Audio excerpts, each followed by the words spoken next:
my esteemed members of the panel, Associate Professor Dr. Margot Manjoy and Dr. Sharifa Shahira Said Sheikh, distinguished guests, ladies and gentlemen, and Salam Sejahtera. I truly appreciate the opportunity to be able to share with you my perspectives on how to foster a safe sport environment for women in sport. What makes athletes such a target for predators, women athletes in particular? This statement is a powerful accusation, but it is the absolute truth. I know because I used to be an elite athlete, and now I'm the owner and head coach of a rhythmic gymnastics club. Much of what I will speak about today has happened to me. Much of the full extent of things that have happened to me will not be spoken about today. Today is about solutions. I will not focus on the problems. The problems are already recognized. The authorities who form the sports and athletes ecosystem in Malaysia acknowledge it. The International Olympic Council acknowledges it. The world knows. That is why we are here to discuss the issues and present solutions. This is my story. My passion for rhythmic gymnastics started when I was 11 years old. I enjoy the freedom of expression it allows and its beauty and grace. My parents were opposed to the idea of me playing a sport, let alone getting involved with a sexy sport like rhythmic gymnastics. Sexy because of the nature of its attire and movements which reveals the different aspects of an athlete's physique. We do make ourselves up to be glamorous, but so what? Be it men or women, athletes do go out to put on a performance. But let's keep one thing clear.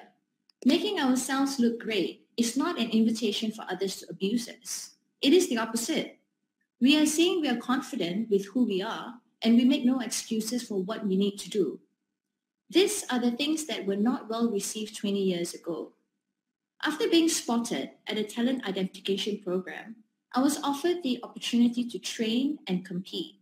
My parents were severely upset, and our relationship deteriorated. I was depressed. I faced many pressures and obstacles that a 13-year-old girl should not have to experience.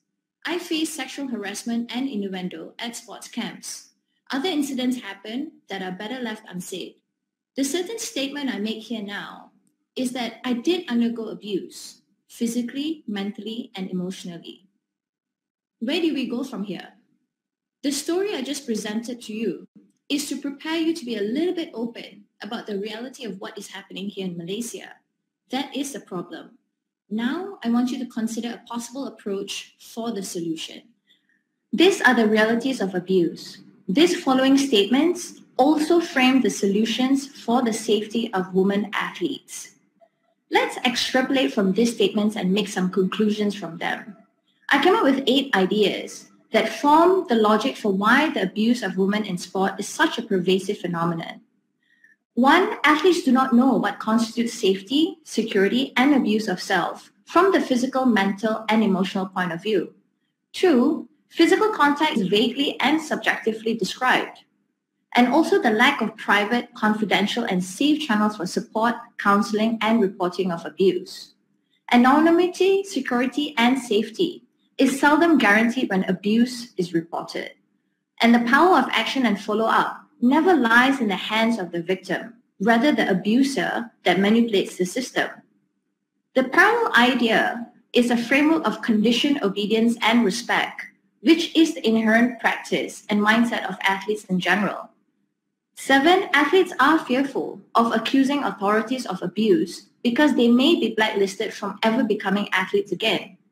And lastly, athletes fear for their careers and futures in the team and training for higher levels of performance, so they are reluctant to speak out against abuse. Accepting that these 8 ideas do form the behavioral basis for why abuse of women athletes happens pervasively, the question must then be asked. What makes predators so powerful? What makes coaches and authority figures in sports so fearless in their abusive behaviors with no fear for possible consequences? Let's explore the ideas for what does make predators powerful. Here are the 3 ideas. Predators know that they can get away with it. They will never sexually abuse in the open or even dark streets, but will do as they wish within the confines of spaces that automatically give them authority and keep them safe. 2, it is hard, if not impossible, to train athletes to act and not to react to abuse as it happens. They have no previous experience to know what to do when it happens. When we do not act immediately, behavioral implications and problems start to happen, and the most famous of which is the Stockholm Syndrome. Lastly, the evolutionary theory starting with how caveman and cavewoman evolve, describing the biological differences that makes men the hunters and women the gatherers. This means there is a powerful natural tendency for women to give in to men that needs to be retrained. This retraining is necessary to overcome the evolutionary code of testosterone versus estrogen plus oxytocin. With what appears to be even evolution and behavioral psychology being able to be turned against women and making them easy victims of abuse.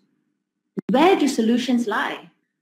The thing that prevents what should be quickly implementable solutions is the fact that though there is money to be made and power to be grabbed and fame to be had for the implementer, there is also the reality that leaders of the industry will be embarrassed and criminal actions will result. This is the point where we forget why we are here in the first place and start to focus on the personal implications. The politics of the solution, the profits of the solution, the power of the solutions.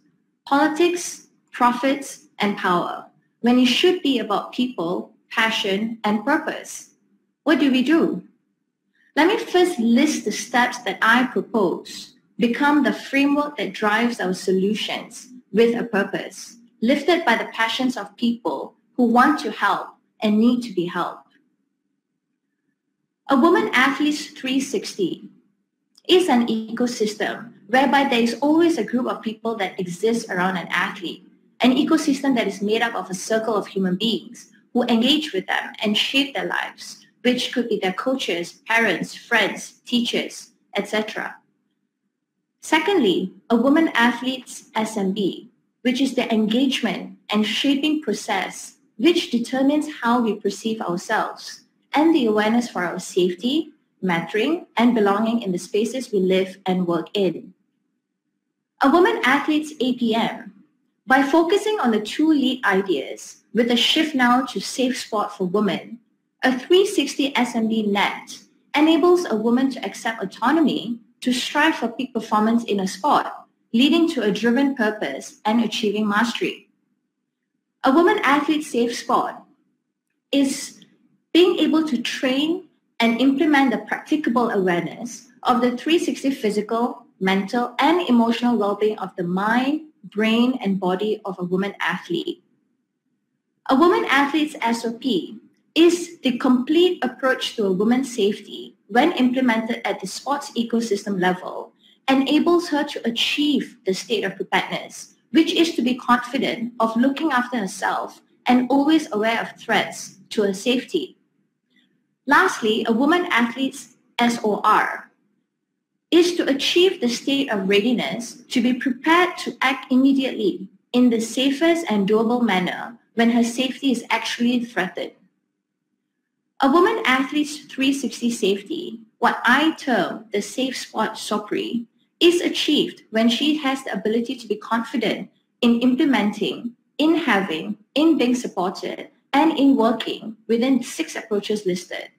This is still the what that sort of describes the how as well, but let us now go into the methodology of the solutions.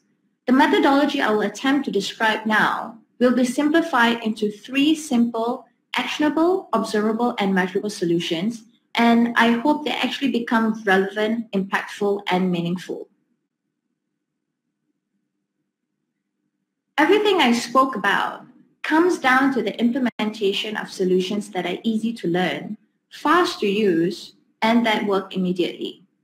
SOPRI determines if a woman athlete is qualified with the ability to take care of herself should her safety be threatened. That means being trained to have the knowledge and all the implications for everything she does if she is actually trapped in the actual situation when her safety is threatened. This is the first layer, the state of preparedness that comes with knowledge and awareness. The second layer is the actual 4F training. This is the core training and solution that I now propose must be done with athletes, parents, and coaches. So let me define the two components of 4F training. First is the theory that underlies training for the athletes, coaches, and parents. Secondly is the 4F simulation training. But firstly, what is 4F training? Our 4F response is the cave person response, programmed into us by millions of years of evolution. The 4Fs are fight, flight, feed, and fornicate. 3 of the 4Fs, fight, flight, and fornicate, are directly related to our 4F simulation training. We still use the 4F term to encompass all 4 types of 4Fs because the hormones and the neurotransmitters involved in the 4F responses overlap many other areas of behaviors, thinking, actions, and reactions. The core idea is to know and stay aware when we recognize the beginnings of getting trapped by our 4Fs. We see the abuse happening and we know how to act. We make correct choices and decisions instantly as the abuse starts to happen. The first step and the purpose of 4F training is to recognize when our 4Fs are taking over our minds and to become trained to know the theory to understand when someone else is challenging our safety. The second step of training is when we practice how we will act when the abuser threatens our safety to ensure that we do not react, which may make our situation worse.